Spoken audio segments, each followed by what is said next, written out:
Alors Marie, pour vous, si ça existe, le paradis et l'enfer, vous pensez que vous êtes une bonne personne pour aller au paradis? C'est difficile de savoir Vous pensez? selon quelle échelle on peut nommer si on est une personne bien ou mauvaise. C'est une bonne, Ça difficile. c'est une bonne question. Je vais vous donner la réponse. Vous êtes prête?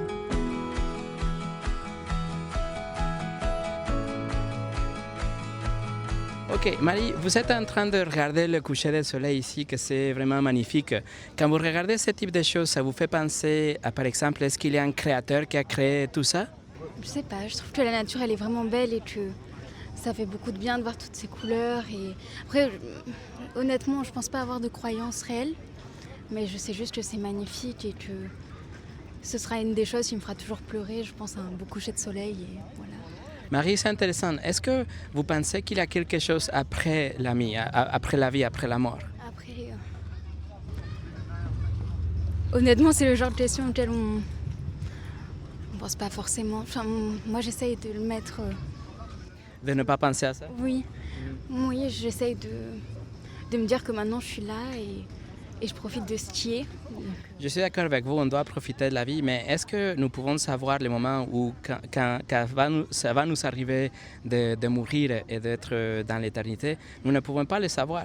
Pour moi, par exemple, quand je regarde ce type de coucher de soleil et la création, ça me fait penser plutôt à ce créateur. Est-ce qu'il y a quelqu'un qui a créé tout ça? Et donc, je me dis, s'il y a quelqu'un qui a créé, c'est-à-dire qu'il y a une vie après la mort. Et moi, je voudrais bien aller au paradis si ça existe. Marie, si le paradis et l'enfer existent, vous pensez que vous irez au paradis ou en enfer? Je sais pas. Je sais pas.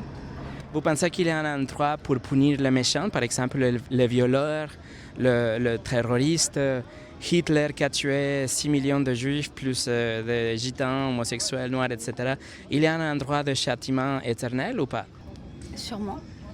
Sûrement. Parce que si on parle encore une fois de Hitler, il s'est mis une balle dans la tête, donc c'est-à-dire qu'il est décédé, il est mort dans un instant, et il n'y a rien qui s'est passé avec lui après tout le mal qu'il a fait dans la vie. Donc pour moi, si Dieu existe, il doit être quelqu'un de tellement bon qu'il doit punir les méchants, comme les terroristes, les violeurs, ceux qui abusent les enfants et tout ça. Qu'est-ce que vous pensez? Nous, ce qu'on nous apprend, c'est que c'est l'État qui fait en sorte de punir ces gens-là.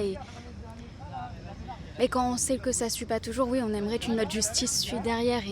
C'est ça. Je ne connais pas les statistiques en France, mais aux États-Unis, il y a, dans les années 90, plus de 80% de ceux qui avaient commis des crimes, ils sont jamais été punis par la justice.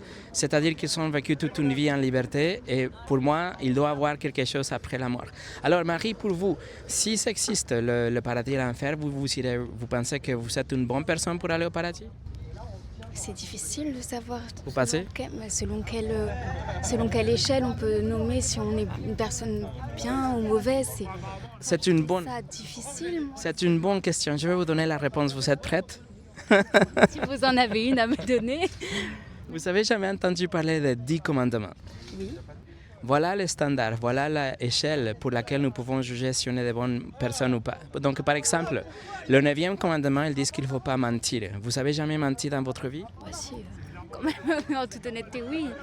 Merci pour votre honnêteté. Le 8e, il dit qu'il ne faut pas voler. Vous avez jamais volé dans votre vie? Voler? Non. C'est pas un petit mensonge, vous savez jamais volé dans votre vie, même quelque chose de petit, à votre frère, votre maman, vous avez pris un crayon de... Oui, il n'a pas de gâteau dans le frigidaire, allez, d'accord, mais bon, après on se rattrape toujours, là, c'est oui. Non, Ok, si on a, par exemple, si on a téléchargé la musique sans payer, ou regardé des films sans payer, ou si vous travaillez, ils vous payent pour travailler 8 heures dans la journée, mais vous travaillez que 7h30, parce que pendant 30 minutes vous faites de WhatsApp et Candy Crush, là vous êtes en train de voler d'une façon ou d'une autre. Ok, une autre question. Le 3e, ils disent qu'il ne faut pas utiliser le nom de Dieu sans respect. Vous avez jamais utilisé le nom de Dieu comme ça? Oh mon... Ah si, mais moi c'est culturel. Nous on dit beaucoup, c'est dans l'expression commune en fait. Donc même si c'est une expression commune, c'est utiliser le nom de Dieu sans respect et c'est appelé le blasphème et c'est quelque chose de grave. La dernière question, vous avez jamais tué quelqu'un dans votre vie? Non, Jamais. C'est très bien, mais écoutez ça, parce que Jésus a dit que si on a la haine vers quelqu'un, c'est comme si on avait déjà tué quelqu'un dans notre cœur. Vous avez détesté une personne dans votre vie, un ex-petit ami, un politicien, un prof à l'école, quelqu'un, vous avez eu la haine vers quelqu'un? Je pense pas. Non? Non, je pense pas. Ok, ça c'est très bien Marie, je souhaite que vous continuez comme ça. Mais bon, en tout cas, nous avons regardé quelques commandements et vous avez vu que vous avez transgressé la loi de Dieu en fait. Vous avez menti, vous avez volé, vous avez commis le blasphème et il y a des autres commandements qu'on n'a pas regardés. Le cinquième dit qu'il faut honorer nos parents. Vous avez toujours obéi, honorer vos parents? Oui. Toujours vous savez obéir vos parents? Oui, oui, oui. Vous avez jamais fait quelque chose qu'on appelle des bêtises ou quelque chose contre vos parents qu'ils sont... En fait, je pense que tout est nuancé. En fait, ça dépend. Pour moi, non. Après, si c'est mes parents qui parlent, si c'est voilà. Je pense que ça dépend en fait. C'est une question de, pareil, d'échelle et de perception. Pour moi, non. Je pense. Marie, je vous vois, vous êtes quelqu'un de très bien. C'est pour ça que je suis venu vers vous parce que je sais que vous êtes quelqu'un de bien. Vous êtes une bonne citoyenne, une bonne jeune femme, etc. Et voilà. Mais par rapport à l'échelle de Dieu, les standards de Dieu, les 10 commandements, nous ne sommes pas de bonnes personnes. Vous voyez pourquoi? Parce qu'on a transgressé la loi. Donc, si c'est vrai, c'est qu'on croit, c'est que c'est marqué dans la Bible, c'est qu'il doit nous punir, il doit nous envoyer en enfer parce que nous sommes des transgresseurs de la loi. Nous sommes en fait comme des criminels. Donc, si c'est vrai, qu'est-ce qui va se passer avec vous? Ça ne va pas être le paradis, mais ça va être l'enfer. Et moi, je suis inquiète si ça vous arrive. En fait, l'enfer, c'est quelque chose d'horrible. C'est quelque chose de tellement terrifiant que Jésus, quand il était sur la terre, il a parlait beaucoup plus de l'enfer qu'il a parlé de paradis parce que justement il a voulu nous mettre en garde. Je vais vous dire combien d'horrible l'enfer est. Alors l'enfer est tellement horrible que Dieu a dû envoyer son fils Jésus pour vous sauver. C'est-à-dire qu'il ne veut pas que les personnes comme vous et comme moi nous ayons en enfer parce que c'est tellement horrible qu'il a dû sacrifier son fils pour qu'il vienne nous sauver. Ce qui s'est passé, vous connaissez l'histoire du christianisme, n'est-ce pas? Vous avez jamais entendu parler de l'histoire? Un peu. Ok. Ce qui s'est passé, en fait, je vous l'explique, c'est que nous avons transgressé la loi de Dieu, les 10 commandements, mais Jésus il est venu pour payer notre amende devant les juges. On doit payer une amende de 10 millions d'euros, nous savons que 12 centimes dans la poche, et Jésus vient et il donne sa vie parfaite pour payer votre amende.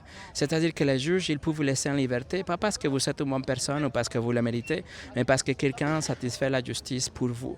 C'est ce qui s'est passé avec Jésus. Il est venu, il est mort et il est ressuscité pour payer pour tous ceux qui vont croire en lui. Donc, vous voyez, le cadeau, je veux dire, le salut, la vie éternelle, c'est un cadeau de Dieu. On ne doit rien faire comme aller à l'église ou prier 5 fois par jour ou aller en pèlerinage. C'est quelque chose que nous pouvons recevoir si nous avons 2 choses. La repentance, c'est-à-dire nous détourner de nos péchés. Et numéro 2, avoir notre confiance en Jésus seul, celui qui est mort et ressuscité pour vous. Et si vous faites ces 2 choses, Marie, vous avez la promesse de Dieu que vous allez avoir la vie éternelle. Même si vous ne pensez pas à ça tous les jours, même si ça ne vous intéresse pas trop aujourd'hui, mais un jour, vous serez devant les juges et soit vous allez payer vous-même pour vos péchés ou vous allez laisser que quelqu'un paye pour vous et c'est ce que je vous souhaite. Je sais pas, j'ai l'impression vu que ça échappe à notre contrôle et que ça échappe Enfin, malgré le fait que tout se suit, hein, mais vu que ça échappe à nous, j'avoue que j'ai du mal à me projeter dans tout ça. C'est vrai que... Voilà. C'est vrai que... Honnêteté, hein, je suis... Oui, bien sûr. Je vous remercie pour votre honnêteté, pour votre temps. Je voulais juste vous faire réfléchir à ça. Réfléchissez à ça.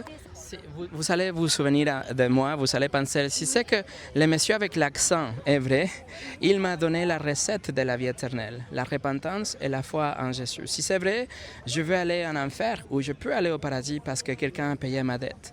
Okay. Marie, peut-être ça a été un rendez-vous fait par Dieu pour que je puisse vous rencontrer, juste pour vous mettre en défi et pour vous demander de réfléchir à ces choses. En tout cas, je vous remercie pour votre temps. Merci à vous, mais ça fait du bien aussi de discuter et de pouvoir avoir aussi des opinions qui font progresser et avancer. Marie, je vous remercie pour votre temps. Je peux vous serrer la main? Ah bah, merci.